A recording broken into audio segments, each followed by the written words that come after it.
How to fix Roblox crashing or freezing easy and fast on every Android phone. So all what you have to do guys is simple.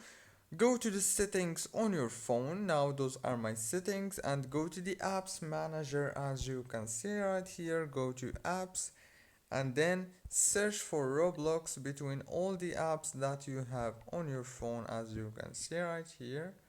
Now here is the Roblox, click on it, and now go to the storage on your Roblox and click on clear data and clear cache. Go back, click on force stop right here, and then go to the power usage details right here and make sure that this option is enabled. And now all what you have to do is restart your phone and reopen Roblox, and congratulations. Don't forget to like, subscribe. Thank you for watching.